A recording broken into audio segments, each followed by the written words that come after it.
Well, hello, everybody, and welcome. Thanks for watching.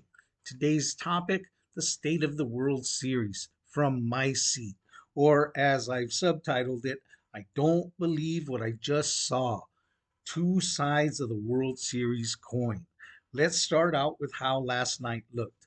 Well, the Dodgers lost and they didn't get the sweep.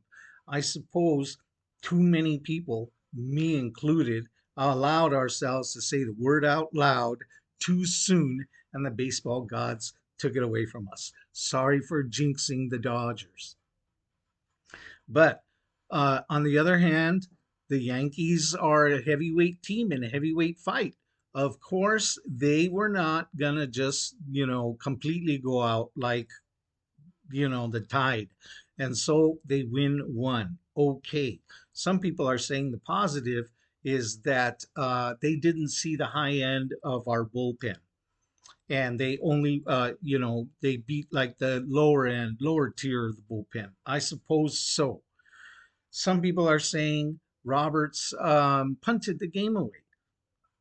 Well, he probably did at some point. Why? Because we all punted that game away at some point. But I'll tell you, for a while there, the Dodgers looked like they were actually going to come back even after the grand slam. And I believe that when the Dodgers were closing in, Roberts had not punted the game yet, and he was still thinking we could possibly catch up. But where Roberts did miss us up, in my opinion, is Roberts' poor decision making and poor trigger pulling and poor use of all of his weapons cost us that game. Why do I say that? Because the Grand Slam ended up being the death blow. A lot of people thought so when it happened, but when the Dodgers were still kind of coming back, even at that point, I was like, they can come back. The offense can come back from this. And so, that Grand Slam didn't look like the death blow. In the end, it turned out to be. But he brought that about in his dumb decision making, and this is why I say so. Hudson came in to pitch. All right. Hudson got an out, and then he hit batter. He hit a batter. Then he gave up a stolen base, and then he gave up a single, and then he barely got out number two. Now at that point, I don't know what Dave Roberts was seeing, but I was seeing a guy that didn't need to be out there any longer, and we were lucky to have got out number two. That's when Robert should have pulled the cord on him. Robert should have got Hudson out of there. But he had some kind of idea that, oh, he's going to finish the inning. Oh, I don't want to burn a pitcher to start an inning or end an inning or whatever that thinking was. What he had was a pitcher that couldn't get the job done. And he left him in, and what happened? Grand slam. And it ended up being game over. So I disagree with Roberts on that decision. Hopefully, the team can help him out tonight and not put him in that position. And then, yes, eventually Roberts got to the point where the lower tier of the bullpen was giving up so many runs, the Dodgers offense just wasn't going to catch him. And I think at that point he punted. Yes, we all did. Now, about the two sides of the World Series coin. Side number one: Dodgers magic, Freddie Freeman magic. What have we seen in this World Series out of Mr. Probably World Series MVP? Opening game, grand slam, game winner walk off for the ages and the books. Game two, a second home run for everybody to go, whoa. Game three, what a third home run. And then the I don't believe what I just saw moment. Game four, kablam. Four freaking World Series games, four freaking home runs. You don't see that every day in the World Series. And so hats off to Freddie Freeman. Wonder if he'll get five? We're going to need it, actually. If he can get it, we're going to need it. Now, the other flip side of that World Series coin, I don't believe what I just saw. What about that New York City subway mugging that we saw of Mookie Betts? Now, every city's got them. Every city's got fans who are out of hand, and it can happen at any time. But where we are now is witnessing a real change in the culture, not just in baseball, but it's a change in the culture. Remember, I was remembering this morning, like back in the 70s, it was kind of cute most of the time. When somebody ran on the field, it was kind of cute because, maybe it was a pretty girl running on the field to kiss a ball player. But now we're at the point where it's not cute at all, and most people who run on the field have to be tackled by six security guards, and there's nothing fun about it.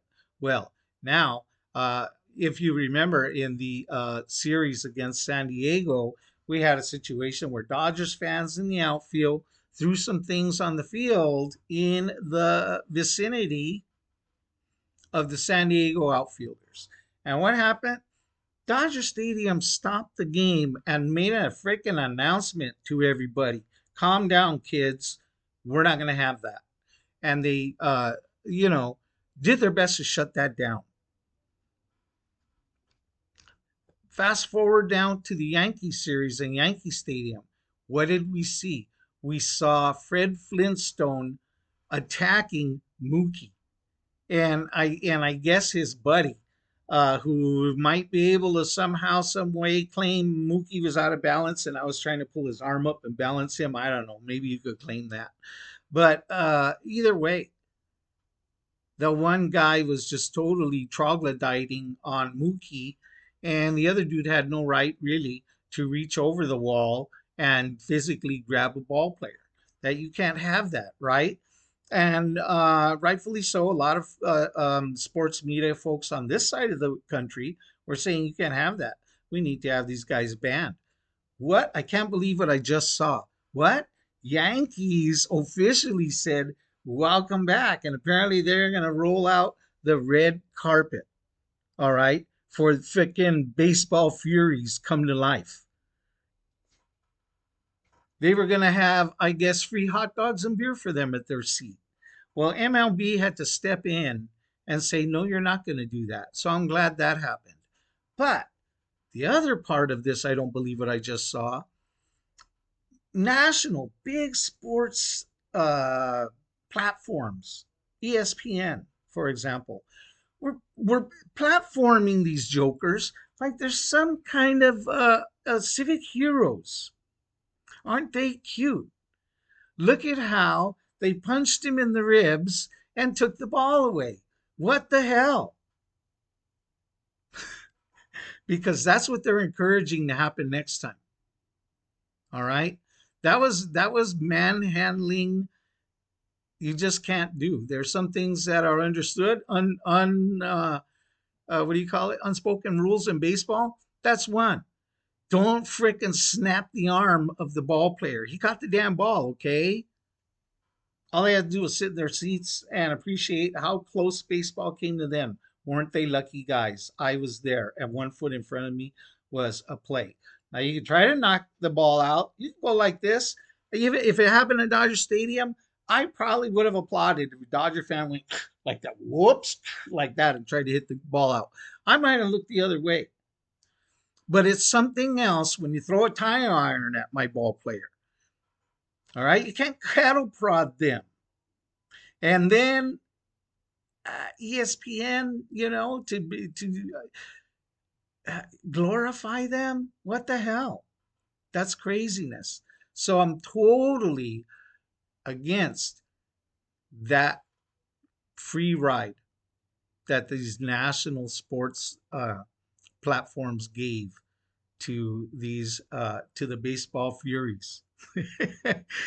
Anyway, we're looking at a good matchup tonight coming into game 5. I'm telling you, it's the two big war horses from game 1. Flaherty against Cole. We should see a good match. It's a heavyweight match, but I'm looking for my team to come out on top. Game 5, everybody. We'll see what happens. Thanks for watching. Peace.